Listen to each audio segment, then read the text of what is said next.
Rahmatullahi wa barakatuh. Wa alaikum assalam wa rahmatullahi wa barakatuh. Kindly comment on the practice of Jamaats, group of people traveling to various masjid for prescribed number of days. You mean the Tabligh?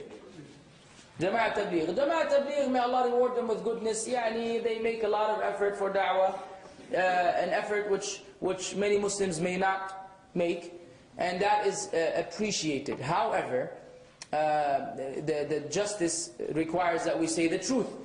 At least the ones I've dealt with, I've went out with back in my early days of practicing, and the ones I've come across, I don't know if you know other people, there are a lot of errors, innovations, shirk-related ideologies that are very common and popular among them.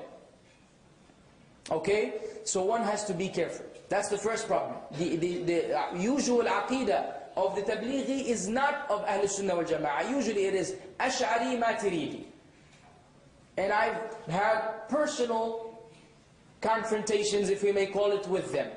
And I almost lost my life in the masjid with the brothers who were the kindest people to me moments before, until we spoke about where Allah is. And then suddenly I became the enemy of Islam. And I was responsible for all the killings and all the bombings in the world. Because I said Allah is above the creation. Okay, that's my own personal experience. I hope you haven't had something similar.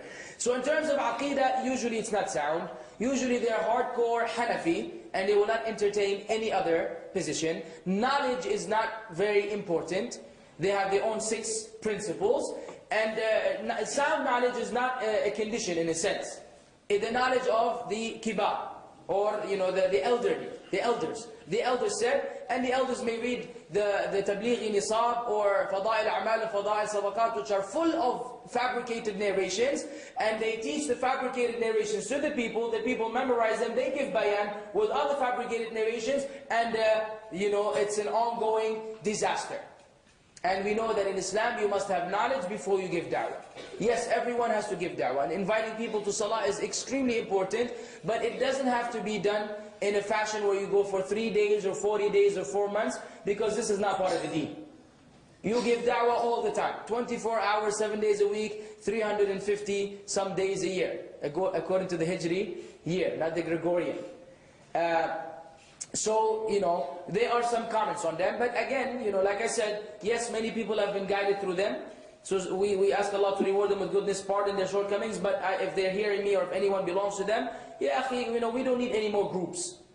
We don't need Jama'at Tabligh and Ikhwan, and we don't need names, and we don't need titles, and we don't need division of the Ummah. We all need to adhere to the Quran and the Sunnah according to the understanding of the righteous predecessors. Khalas. Whatever they didn't do, we don't do. They didn't celebrate Mawlid, we don't celebrate Mawlid. They didn't go for 40 days, you don't go for 40 days. They didn't like fabricated narrations, we don't like fabricated narrations. I mean, it's very basic. So that's my advice concerning them. Don't go with them unless you're a student of knowledge and you can go and guide them and teach them, and you find the willingness among them that they're willing to respond to you and accept, then go and rectify their condition. Because they're going to go with or without you. At least go and try to teach them the correct thing. If they're not going to listen to you, or you don't have the means to stop them, don't go with them.